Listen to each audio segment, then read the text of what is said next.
Thank you for coming here today. We're here today to watch our legislators debate and most likely vote on a bill written by and for TransCanada. If LB1161 passes, we will have witnessed the selling of Nebraska. That will be one of the saddest events in Nebraska history. On top of this beautiful Capitol building, built by our grandparents, the sower will be weeping. I want to tell you a little story. I went to the Natural Resources Committee hearing chaired by Senator Langmeyer the day Senator Smith introduced this bill 1161, at that time 1131. The room was absolutely packed, standing room only. And at the front of the room were the senators, including Senator Har, who's here today, a senator on our side and asking some good questions. So first of all, Senator Smith gets up and he introduces the bill. He gets a couple very easy questions. He doesn't even know how to answer them.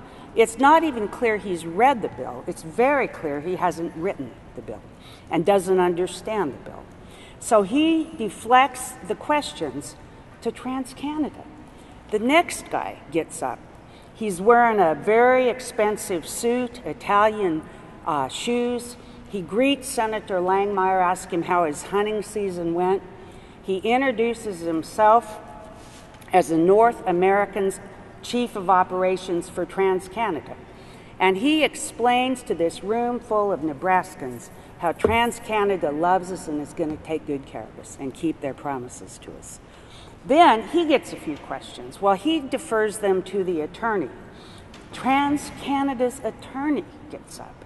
And he is the one who wrote the bill, so he can answer the questions. So finally, he answers the questions, which in essence amount to, how can we get around the laws of Nebraska? Because the laws of Nebraska are already clear on these issues. They were passed in November by our unicameral. So this is the guy who wrote the bill and who understands the bill. The next guy that gets up is Mike Linder, head of DEQ. He rubber stamps the bill and explains how he's in favor of the bill. Now, first of all, this is not appropriate. He is head of a state agency. He is only there to give information. He is not to be at that position an advocate for any particular bill. He's an information provider. Following these four people's testimony, Senator Langmeyer said, "Is there anyone else in the room that wants to testify for the bill?" And in this packed room, not one person got up. There was not one Nebraskan in that room that testified for that bill. The room was filled with people. And that kind of process didn't just happen that day. That has been happening over and over in the state of Nebraska since TransCanada came to our state. This bill is, if this bill passes, and it looks like it will, to put it mildly, we are not seeing democracy in action. We Nebraskans in the room are here today to say enough, enough. We don't have expense accounts and millions of dollars for ads. We don't have PR firms. We don't have lobbyists or well-paid attorneys. We have only our voices, our sincerity, and our love of this state. Today I'm here as a member of the Apple Pie Brigade. We're a group of Nebraska grandmothers. We almost all grew up here. We're friends. We started meeting outside of Governor Heinemann's every noon on Mondays with little gifts for Governor Heinemann and little letters that said, "Thank you in advance for protecting our state. Thank you in advance for not letting TransCanada push our citizens around." Well, at that point, he wasn't protecting our state, but we're grandmothers. We're skilled in the art of motivating people to behave well. So we just kept it up. Eventually, we had a meeting with Governor Heinemann, and we said to him, "Governor, if you sign legislation that truly protects our state, we will bake you an apple pie. We'll have our best pie baker bake it," who happens to be Nancy Packer, who baked the pies today. So he left. When we left, he actually liked us because apple pie made him think of his mother's apple pies. And we decided to name ourselves at that point the Apple Pie Brigade, because how can you be against a bunch of gray-haired nanas who bake apple pies for you? It's almost impossible. So what we're going to do today is the grandmothers are going to read letters, Ken is going to speak, Randy is going to speak, and I'm going to close it. But I want to say a little bit from my point of view as a grandmother now. My little grandson Aiden was 5 when this story happened. My granddaughter Kate was 7, and my youngest granddaughter Claire was 3.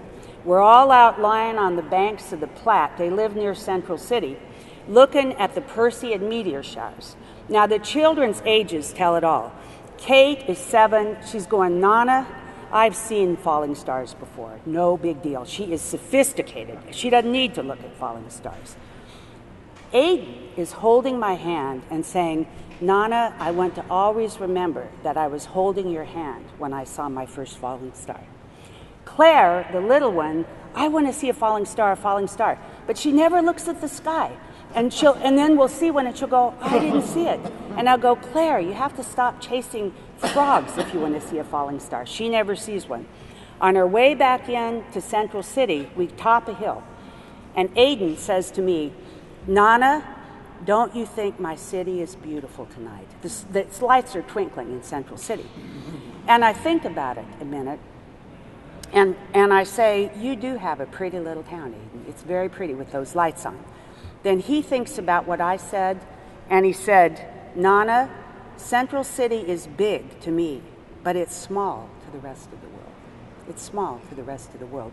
He understood, all of a sudden, his little place in the universe. Now, Aiden doesn't matter to Senator Smith, and he doesn't matter to the stockholders of TransCanada.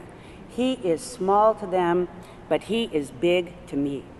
And I will do what I can to take care of his beautiful city on the Platte. Thank you.